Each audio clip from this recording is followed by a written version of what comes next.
Welcome back, ladies and gentlemen. The Dawa guys are in full-on damage control mode. Many of you are already familiar with what happened last Sunday at Speaker's Corner.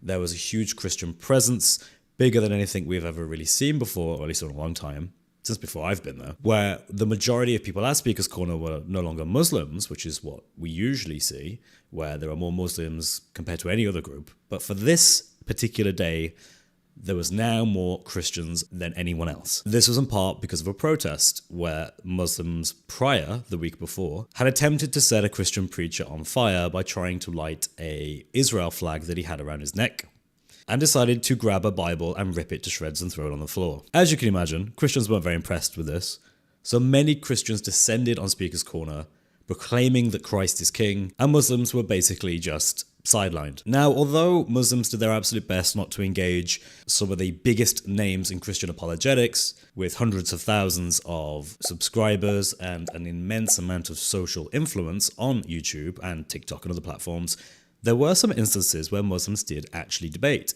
One instance is Mansur debating Avery, otherwise known as God Logic. So now tell me, why are you not a Muslim?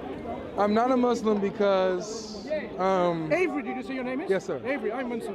Thank you. Nice to meet you. Sorry. First time here in Speaker's Corner? Yes, sir.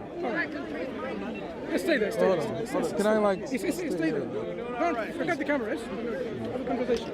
This did not go well for him. Let's say it how it is.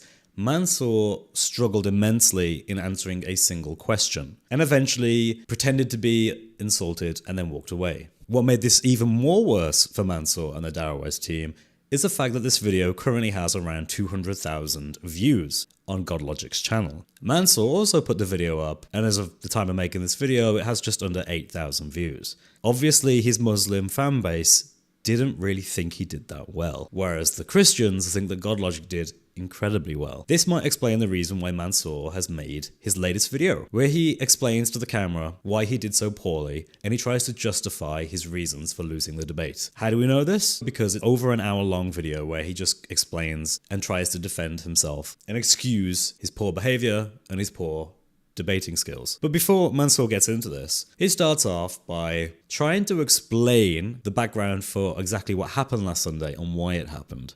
Let's see what Mansur has to say about this. If you are feeling very emotional and you feel that you're being offended, then this is not the place for you to go, or even videos for you to watch from Speaker's Corner.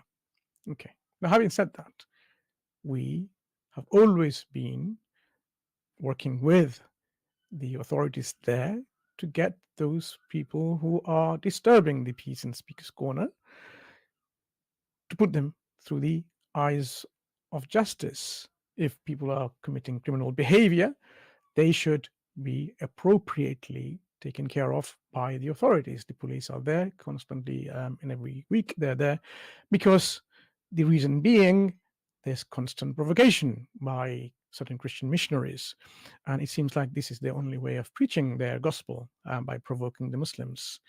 And they do that for obviously a reason, and this is not the place to talk about now, but of course, my point being, some Muslims react unacceptably, and they need to be taken care of by the eyes of the law as well, because you should not in any way disturb the peace there or commit any behavior which is a criminal act. And if you do so, you should be really be taken care of by the authorities and under due process, punished if that is the process of the law.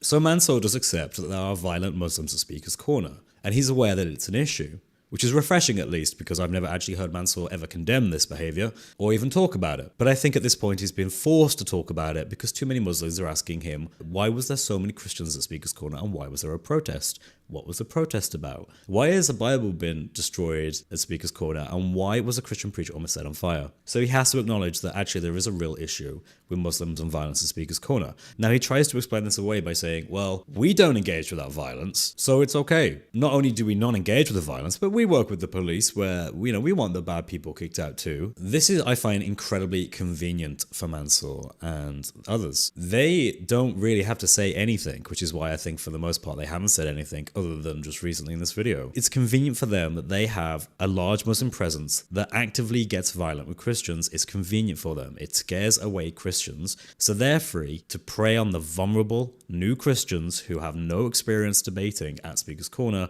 and anyone who does have experience with debating, anyone who does know their faith well and is grounded in Christianity, will never talk to them because then they will expose them for how little knowledge they actually have. Mansur also seems to say that these are always just new people that no one knows. They're just random people. Well, in many cases they are random people, but that's not true. We actually do have frequent Muslims who commit violence frequently, and we know them. We all know them. Even non-Christians know them. The atheists know them. The Jews know them. Everyone at Speaker's Corner knows who these people are. And I'm going to do some shout-outs. So first of all, we have this guy who has repeatedly attacked and pushed people and got them physical, and that's been captured on camera numerous times, and he's a frequent member of Speaker's Corner who hangs out with Dais. I'm telling you, I witnessed my immediate family got killed by these people, and then you have the decency to say I don't believe it. When did I say that? When did I say that? You just said that right now. What did I say? You said that.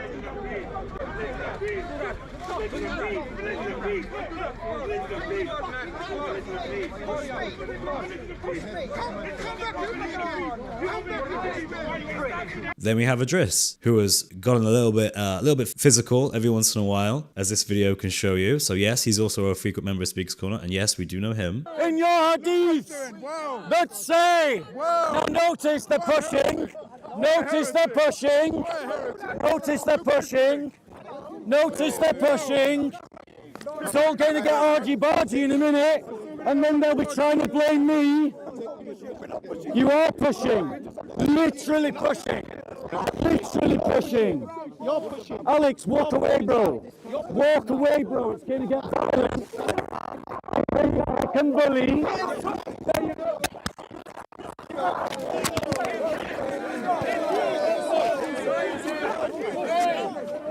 He's actually alright, like, when he's not amped up. Then we have this guy who has threatened people multiple times and who even headbutted someone, and again we have footage of that, and that was just a few weeks ago.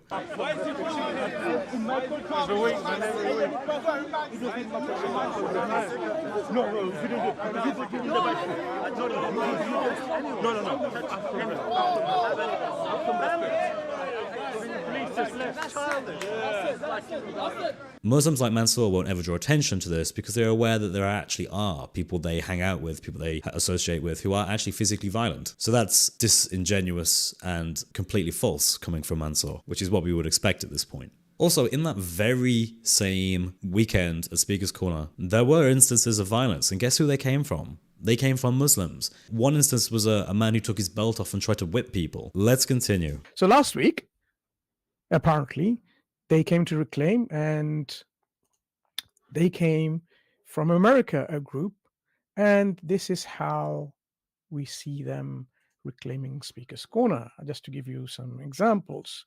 So there you go.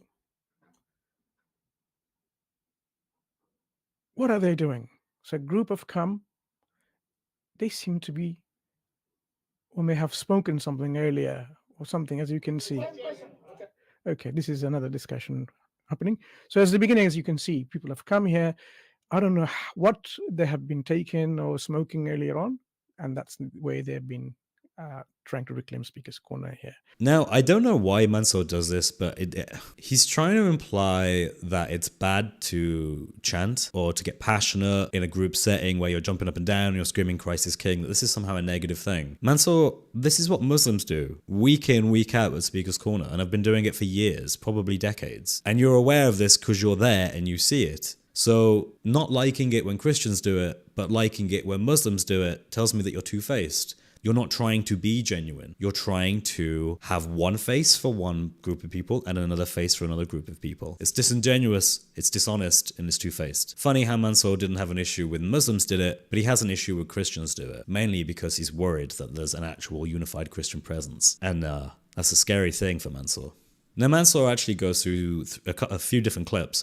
One of them is the conversation that Siraj had with Anthony Rogers. Another one is a conversation that GodLogic had with Siraj. He also includes one where GodLogic spoke to Sheikh Mohammed. And finally, he has the clip where he debates GodLogic, Avery. But I want to show you just how disingenuous, because he's trying to explain all of these different events and try to smooth them over and be like, hey guys, look, Muslims didn't do that bad if you really think about it. When in reality, the consensus among Christians and Muslims is that they did very poorly. Muslims could not handle these big names from around the world. Anthony Rogers, David Wood. I mean, no one even touched David Wood. I even told Mansur and others, look, David Wood is here. You can debate him and show the entire world and his hundreds of thousands of Christians just how superior Islam is. They weren't interested. What a shame.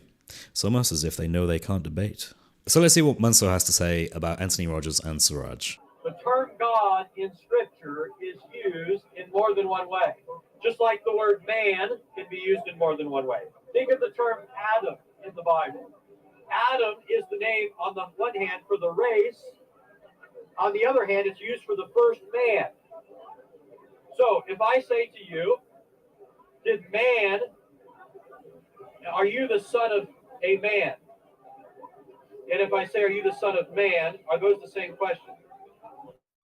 Okay, great. So Anthony Rogers gives a really good analogy. He compares the fact that the term Adam can be used in different senses. Adam in the sense of referring to the human race, and Adam in the sense of referring to the first person. He then gives an analogy where he says, if I asked you, are you the son of a man? And I asked you, are you the son of man? Have I asked you the same thing? Interesting. That's a really good point. Christians know those two things are very different. Let's see what Mansur has to say about that.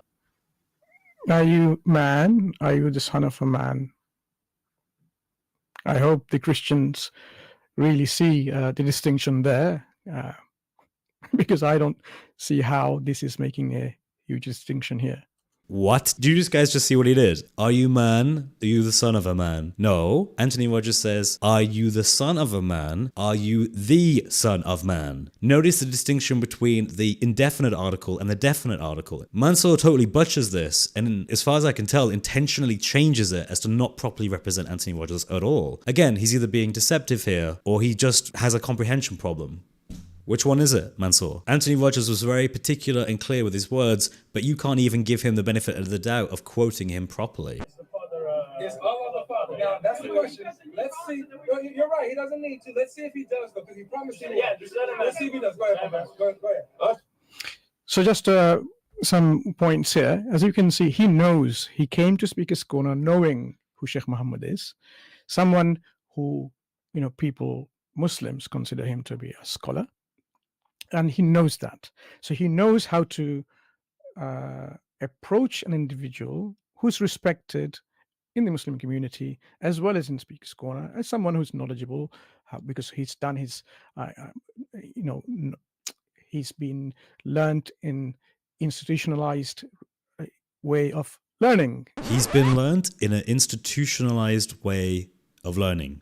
Okay, Mansur, that's not correct English. I don't think you realize what you just did there. You mean supposedly Sheikh Mohammed has some form of higher education that he has achieved, therefore he is a person of higher learning. Just to correct your English there. And next, Mansur tries to gloss over GodLogic and Sheikh Mohammed, which was an absolute fire pit of dawah, where GodLogic asks a simple question and Sheikh Mohammed basically just pivots to the Bible immediately, out of fear, presumably. Sheikh Mohammed is one of the least educated persons at Speaker's Corner and simply isn't qualified to do dawah, to be completely honest with you. He can't deal with basic questions that Christians ask. He repeatedly makes very awkward blunders. And Sheikh Mohammed has also been known to be violent at Speaker's Corner. Here's a little clip where he decided to get physical with Bob. We have to listen to you. Okay. No, I want to this forward. No, I can move anywhere I want. It's a park. You don't control the park. Whoa, Sheikh, what are we doing? What are we doing, Sheikh? What are we doing? Mansur, of course, is still associated with Sheikh Mohammed and has not gone to the police to report Sheikh Mohammed. As we have already established, he is two-faced and will say one thing and do another. So now we get to the point where Mansur is defending his own personal failures and the fact that he couldn't even present Islam as a coherent religion, let alone better than Christianity. Let's see what Mansur has to say about this absolute fire pit of dawah with GodLogic. Those of you who didn't know, that this discussion, like Sheikh Mohammed's discussion, ended abruptly for a reason, because the behavior that he was portraying wasn't acceptable to me at all, and we will show to you at the end of this discussion why that was the case. It was pointless to continue any further, because in the spirit of truth and sincerity, that would have been the things to do by any individual, not just myself. Yes, ladies and gentlemen, it really does boil down to Mansur feels that he needs to discredit Avery Godlogic by attacking his character, by calling him a man of no integrity, not sincere, so on and so forth, because this is what he does to everybody whom he debates. He has to then retroactively, post the fact, declare them to be someone of poor character. This is called attacking the character. This is what people do when they lose debates and they need to justify why they lost so badly. Why did Mansur run from Godlogic? They were having a discussion and Mansur immediately just switched and went, no, I'm out of here, and ran off, which is traditional in the Dawa scene. But he feels at least the need to explain why, so he doesn't lose face. Both of his faces, presumably. He doesn't want to lose. Keep in mind, whether someone has integrity or is sincere doesn't really determine whether or not you ought to debate them. If you're doing it in a public setting and it will be gratifying for your own audience, or better yet, for the other side's audience, then you should debate anyway, because if they have no integrity and they're not sincere, you can expose them for this during the debate, and you can show them that they're not able to answer your questions. For some reason, Mansur hasn't figured this out and still thinks that if someone is insincere or doesn't have integrity, which is the lowest form of insult possible and nothing more than an excuse for Mansur, this justifies not engaging in a debate, which is weird because he engages with debates with tons of people, many of whom you would assume don't have integrity or aren't sincere, whether from an atheist perspective, an agnostic perspective, a Hindu perspective, or a Christian perspective, and yet that doesn't bother him. I think someone's two-faced again. Telling little porkies when he loses a debate and runs away, it's because they were insincere. When he does really well on camera with a complete newbie who has no experience defending their position, they were very sincere. You see the logic? It's not God logic, it's Mansur logic. Now this is an interesting point. In this next part, Mansur is going to explain why he asked a really dumb question. And he even admits he did this to set Avery up, in effect. And it's incredibly dumb because it's a way of, again, attacking someone's character, not actually in dealing with the argument. So let's see what Mansur does in his amazing Dawa dodge. Stances in terms of the character integrity, you need to first establish that, because otherwise the question of the subject matter often is not going to be very fruitful. And I'll tell you why this, so you'll realize. So what I did, I stated something just to check this out, okay? And let's listen to his response. And looked into what this claim Jesus made. Firstly, where has he made these claims? The writings you've read yourself in Greek, in Hebrew, in Aramaic. So as I'm saying, just watch his facial expression. So I said, as an investigator, you would have checked where his writings are, whether it's in Greek, in Hebrew, in Aramaic, and so on. And he's saying, yep, as if he has done so himself. Okay, so let's continue. I know all these languages and investigated, right? I've looked into the text. So if the text is in Greek, I've looked into the Greek text, you've understood it, fine, good. So. Right. So he is trying to be, trying to, in a way, not to be caught fully red-handed. He's saying, yeah, I've looked into the text. But what was my assertion? My assertion was, you have looked into those texts in the original languages, Greek and Hebrew and Aramaic, and understood them. So notice Mansur set this little trap up where he says, as an investigator, which is weird kind of term to use, really. Notice he makes it personal as well. Rather than just letting scholars speak and people referencing scholars, Mansur wants to make it personal with Avery. He knows full well that there isn't a person out there who's going to be a scholar in Hebrew, Aramaic, and Greek, who also studies apologetics, who also goes to Speaker's Corner. The odds of that happening are 1 in a million, and he's willing to take those odds. And it's interesting, Mansur was hoping Avery would say yes. Avery nods his head and then says, I've studied the text, to elaborate on how he understands Mansur's question. This, I think, kind of annoys Mansur because that's not really what he wanted. He wanted him to make the mistake of just affirming whatever Mansur was saying, but Avery is actually quite clear and he says, look, I've studied the text. What's worse is that you can interpret what Mansur says pretty easily. You can just say, I know these things in the sense that for wherever a Muslim claim is made that Ahmed is mentioned in the prior scriptures, which is exactly what Avery has asked him, just a basic question, I have gone to an interlinear and I have looked at the Hebrew as translated word by word into English by scholars who know Hebrew, so I can confirm whether or not that term actually means Ahmed, or is a description of Ahmed. Or it could be referring to the fact that he's familiar with many scholarly opinions and has not found that the dominant position is that Ahmed is mentioned in other texts as a prophecy for one to come after Christ, which again is the case. Most scholars say, no, that's not there. The only scholars who do say that are biased Muslim scholars who are desperately trying to stop dawah from exploding. And just some context for what the discussion is about that Avery is having with Mansur at this point. It's started very simply. Avery, God Logic, asked Mansur a single question. He said, in your Quran, in Surah 61, Ayah 6, it says that Ahmed is prophesied to come after Christ. Can you show me in any scriptures or any books, basically, where it says that? Because I don't find it, therefore it seems that the Quran is an error and God cannot make errors. That was the summary of his position. Notice Mansur has this very high target for who he's debating with, which, as far as he's concerned, is a complete nobody who, this is their first time in Speaker's Corner. This may be very well their first time even debating this. But he nonetheless says that in order to answer this question, Avery first needs... yes, I know it somehow brought back to Avery.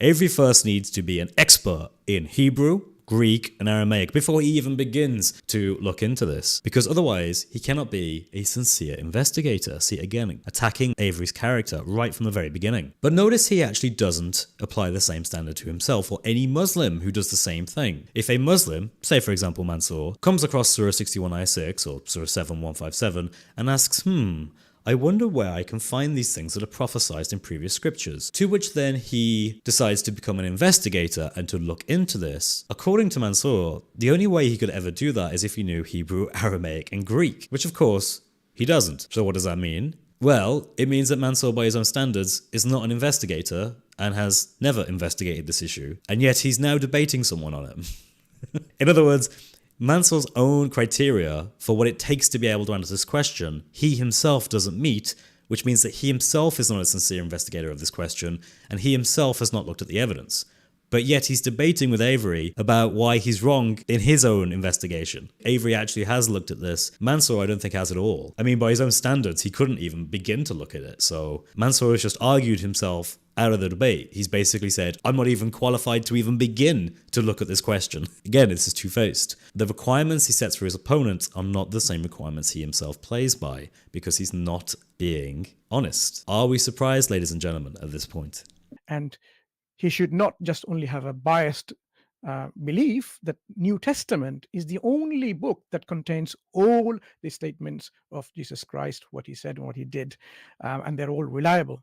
Because if you've taken that for granted, they're reliable and authentic, and it contains all of Jesus Christ's statements and so on, then you are not a good investigator, because this is coming from a preconceived belief from system. A good investigator has skepticism. Wait, what was that? A preconceived belief from system. What? Preconceived... Mansur, I haven't really realized until watching your content quite thoroughly now that you really have a comprehension problem with English. Some of the things you say just sort of come out of nowhere and aren't actually complete sentences that are grammatically correct. Preconceived from system? I'm not sure what you meant to say there. I think what you're trying to say, Mansur, is you cannot just assume that everything in the New Testament is fully complete of all the things that Jesus has ever said. You need to instead give evidence for that belief and not just take it a priori as a matter of fact. I think that's what you were trying to say in English. Of course, Mansur tries to pivot to the Bible as fast as physically possible because talking about Islam is dangerous, because we all know Islam is a faulty and crumbling belief system at this point that is on fire, apparently. So he starts to talk about the Bible and tries to make a false comparison because that's all he really has, as well as using some interesting English. Oh, what did we see here? He has shot himself in his own arguments. So, shot yourself in your own arguments. No, Mansur, I believe you're trying to use an English idiom. An Idiom is an expression that we use that is well known and understood by a community. For example, those that live in the UK. The idiom I think you're trying to use is you shot yourself in the foot. Shooting yourself in the foot is an idiom that essentially means that what you wanted to do did not have the intended effect that you had planned, but rather has backfired against yourself. Shooting yourself in your own arguments is not an idiom that is commonly recognized at all or a commonly used expression. Just so you know, Mansur. This is precisely what this argument takes him. It makes him into a Christian apostle, or we take him outside his faith, because... Okay, Mansur, I'm sorry, but I think your English is perhaps not as good as I previously thought. You said it would make him a Christian apostle. No, Mansur, you see, an apostle for us is someone who was called by Christ to go out and proclaim the gospel. I think the word you're trying to use is apostate. Apostate is someone who leaves their religion. Like in Islam, when you leave the religion, you are told by Muhammad that you have to kill that person. Yes, Mansur, that's your religion.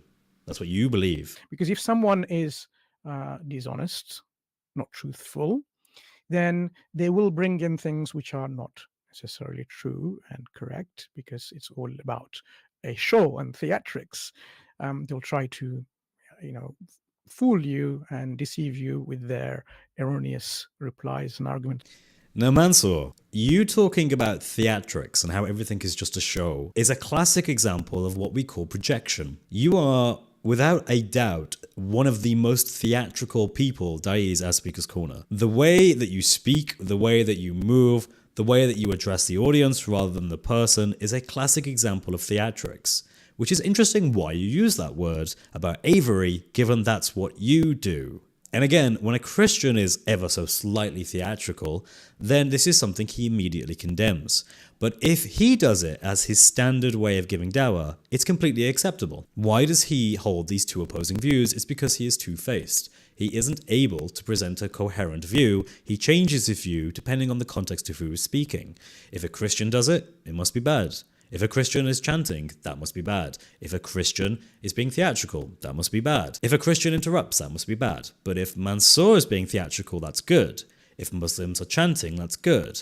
If Muslims interrupt in an argument, that's also good. Notice how he has these two opposing views that he can't reconcile, because if he did, he would be exposed. So how does Mansur deal with the fact that Avery has pointed out that Ahmed is not actually found in anywhere as a supposed prophet to come after Christ? He shifts the burden of proof on the idea that it's up to Avery as the investigator to go through all the material and to find the name. But of course this is disingenuous, because Avery actually only has to do one simple thing. He simply needs to say, no scholar has ever found this. Show me a single scholar that has said that Ahmed can be found somewhere in the documents of antiquity. But of course Mansur knows that that's not possible because he hasn't been found, because it's not there. Hence why the Quran is false, because we have a reasonable expectation to find that, given that the Quran claims that this is something that the people at the time of Muhammad knew about. In fact, if you read tafsir on the Quran, when it talks about these kind of verses that mention a prophet to come, who is supposedly Muhammad, the whole context in the Hijaz, according to the tafsirs of these expert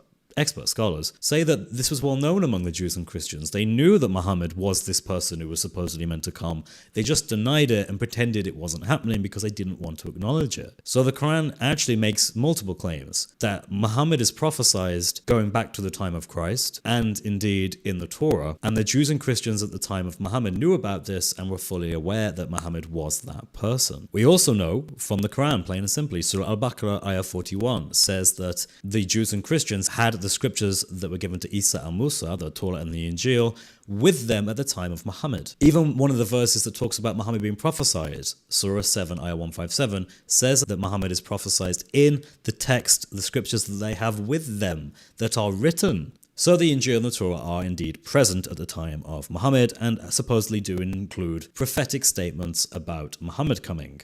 Therefore, we can reasonably assume that the evidence should be easy to find, given that this Injil and Torah is spread throughout the world, so it should be very easy to find it. And given that we have manuscripts that even predate the time of Muhammad, we know exactly what the Injil and Torah was even before that time, hundreds of years prior. So Mansur doesn't really have anywhere to go with this. His argument falls flat on its face by trying to shift the burden of proof to Avery to basically do a bizarre inductive argument of find every single piece of antiquity to prove that Muhammad wasn't written on it, which is a completely foolish standard that no one would ever be held to. let alone someone who, in Mansur's words, doesn't know Hebrew, Greek, and Aramaic, it shows that Mansur is being disingenuous. He knows that this isn't a criteria that he could meet or most Muslims couldn't meet, but he expects Avery to because he's losing this debate. So quick, come up with arbitrary criteria and sound really impressive when you do it. But unfortunately, he comes off being quite dim. So Mansur starts to panic and he starts to think, I know, I can make this better. Okay, so we know that Muhammad or Ahmed is not found in Matthew, Mark, Luke, and John. Damn. Or the Torah. Okay, damn, that's difficult. What do I do? I know. I'll just list lots of different apocryphal gospels and just hope that it's in one of them. The irony is that Ahmed is not mentioned in any of them. In fact, the only one that Muhammad is actually mentioned in is the Gospel of Barnabas, which is a Muslim forgery where Muslims tried to fake their own gospels to include the name of Muhammad because they were fully aware that their religion was a lie and Muhammad was lying when he said that he was prophesied. So they made a gospel. Sometime during the 13th or 14th century in Spain, which is an interesting place to write gospels, and then try to pass it off as an actual genuine gospel that had Muhammad's name mentioned and prophesied. So Muslims actually have a history of attempting to produce fake gospels to save Islam. Other than the obvious fake production attempt that Muslims engaged in a few centuries ago, nothing else has Ahmed or Muhammad prophesied in it. So by Mansur listing all these additional gospels, all he's actually doing is just pointing out how obvious it is that Muhammad is never referenced. Muhammad is not only not referenced in Matthew, Mark, Luke, and John, or the Torah, he's also not referenced in the Gospel of Eid, the Gospel of Peter, the Gospel of Bartholomew, the Gospel of the 70, the Gospel of the Ebionites, the Gospel of... and so on and so on. He's just made his case even worse. He's accidentally just explained that even the heretics didn't think this. So, thank you for that, Mansur. That's helped quite significantly. Just in case you haven't figured out yet, this debate could have gone a lot easier if it went something like this. Hi Mansur, can you show me any evidence where Ahmed or Muhammad is mentioned in prior scriptures as a prophet to come after Christ? Sure, Avery, I can do that. Here's where it's mentioned. That would have taken about 5 seconds and the debate would have already been over. But of course Mansur can't be honest about that, the fact that there is no evidence for this, so it is almost certainly a lie in the Quran. So he has to waffle and turn it back to the Bible somehow, because the Quran stands on the Bible. In every sense of the term apparently, because the Quran simply cannot be defended without referencing something else. So how did Mansur manage to get out of this dumpster fire of a debate? Well, he did the classic, you have offended me, therefore my feelings are hurt, and I'm going to have to go take a big lie down now, because I just don't know what to do with myself since I've been so badly offended. Classic Mansur. So Mansur asks Avery, do you have a problem letting people speak? Which is not really a question, it's a hypothetical question if anything, and it is more of a point or a statement to accuse Avery of not being able to listen. Avery then responds with, no, I have a problem with people lying. But here's the interesting thing. If you look at the footage, Mansur interrupts God logic throughout the debate. He interjects little words, he asks questions while Avery is speaking, and Avery never really says that's an issue. So it seems that Mansur sets a standard that yes, interrupting is totally fine. But then, of course, at the key moment, Mansur all of a sudden waits for him to interrupt and then says, oh, do you have a problem with letting people speak? As if to pretend that he hasn't been doing the same thing. Mansur has been doing the same thing. Let's watch the footage. Salvation of Christ. So we do find them by name. So wait. So pause. Look, here's the thing. Don't make claims. Here's have a discussion. No, yeah, engage with me. It says that elsewhere in 7157 that we find them written. Okay, that doesn't by name. Do you have the Bible? 61. Wait, 61. Just give me yes. Good look. Can I answer? Look. Let me tell you. Do you have a verbal diarrhea? Let me tell you why. Let me tell you why. He has a verbal diarrhea. Let me tell you why. You can't finish asking the question. Of course. Of course. So what does this mean? It means that Mansur is being two-faced. He has an issue with being interrupted, but he doesn't have an issue with interrupting others. He instead waits for them to do what he's been doing so that he can take offense to them doing it, so he can use it as an excuse to leave. And what happens? Exactly that. Do you have a problem of letting people speak? I have a problem of letting people lie. I'm trying to help you be on track. You just called me a liar. Yes, I do. End of discussion. Tough. He couldn't tell me what the NGO was. He calls me a liar. He should have at least have. After you tried to insult my intelligence. After you insulted my intelligence, and now you can dish out what you can't take. Excuse me. You can dish out what you can't take. Look. I'm not interested in speaking to someone who accused people of lying. But you accuse me of having a memory problem, of messing up your words. So you can insult my intelligence, but I can't say that you're a liar. Is there anyone else you're a liar. capable to speak Is there anybody else who's a Muslim that can tell me where the heck can I find Jesus saying Ahmed? Anyone? Any Muslims? Any Muslim? All right, take care. All right, guys. Say bye. Say bye. Bye. Bye. Bye.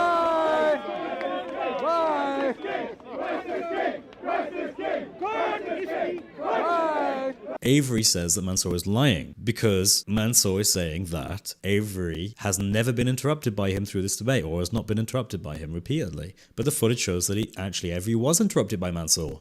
What does that mean? It means that Mansur did indeed interrupt. And by Mansur deflecting and trying to say that actually I'm not, Avery is appropriately calling him out for that by saying, look, you're lying about this. You're trying to say that I am just interrupting you and you haven't been doing the same when in fact you have been. But regardless, Mansur takes the opportunity to flee, and the remaining footage is Mansur running away because that's all he has left. And this debate was significant because Mansur didn't know who Avery was. He didn't realize that Avery was actually very well informed. So when Mansur gets into a debate with a well-informed person, it really doesn't go well for this guy. He's not able to explain things properly. He could have just been honest and said, well, as of yet, we don't have any evidence for Ahmed or Muhammad being referenced in previous scriptures, even though the expectation is that there ought to be, given the fact that it was so commonly used at the time of Muhammad as an argument for Muhammad's prophethood. But that would be admitting too much. So Mansur goes on a big tirade about how there's so many gospels, hey, maybe it was written somewhere, but we don't know. But of course that leads to inductive absurdity. It's like saying, prove to me there isn't a three-legged duck. Well, I can't do that because in order for me to prove that, I have to go around checking every single duck to figure out whether or not they have 3 legs, which of course no one can practically do, and hence why to ask for that kind of level of verification by induction is absurd. Mansur knows this, but he has no problem asking for it anyway. Just don't expect him to actually do that. And there you are, ladies and gentlemen. They did the classic post-debate video where they try and explain things because the Muslims are getting shaky and realizing that their Dawah guys actually don't know as much as they thought they knew and that they're mostly just being two-faced, like Mansur is in this video. And let's be honest, GodLogic's video has almost 200,000 views. It's probably going to be higher than that eventually after a week or so. They can't deal with the fact that Muslims are being woken up to the issues in Islam that cannot be reconciled, that prove that the Quran is in error, that prove that Islam is fundamentally false, and that Muhammad was not the person they think he was. He was not a prophet, nor was he prophesied in any scriptures at any point. And all evidence tells us this, and yet those Muslims are desperate for that evidence to be explained away. Mansur is unable to do this. That's why Mansur doesn't debate basically anyone. If he knew who Avery was ahead of time, he would never have spoke to him. This, in effect, is a giant mistake on Mansur's part. He debated someone he shouldn't have debated according to his own rules. Rules of engagement that he talks about. So I'm going to put a list on this side of the screen. I'm going to put a list of all the people that Mansur will never, ever debate with. Ever. And you may say, well, maybe some of these people are just really rude or so on and so forth. You can only say that for so long until you realize that the list keeps growing and growing and growing and growing. And then at some point you have to realize it's because Mansur has accepted that he cannot debate these things. Mansur has retired from debating. He simply preys on vulnerable new Christians at Speaker's Corner who have no debate experience, and he preys on them in a very predatory fashion so that the cameramen will swarm around them in a very gang-like style and take advantage of them so that they can mock and ridicule them on the internet. This is the level of character of Mansur. And just for reference, if you're in any kind of doubt, Mansur happens to be one of the rudest debaters at Speaker's Corner. I'm going to clip some footage to show you some of those classic examples. Like that time he randomly pushed someone. Then I can answer the question. Well, instead of being patronizing... I'm not patronizing it. Patronizing no, I'm not. Don't be offended. Don't be offended. Because the moment people say, what do you mean by that? Okay, I'll put it back to you and you can give me your answer. Yeah. Do you exist? I do. How do you know? Because Mansur doesn't hold himself accountable for his own words, he only holds others accountable. Anyway, ladies and gentlemen, this has been this video exposing Mansur for being two-faced, for not being consistent, and for having the veracity to try to posthumously explain his poor debate performance simply because he refused to admit he has lost a debate. Anyway, ladies and gentlemen, if you're new here and you're not a Christian, then today is the day. You can email me with any questions you have about the Christian faith at chris@speakerscorner@gmail.com. And as always, God bless you all and have a really great day. That includes you, Mansur. You have a great day too. God bless. Take care.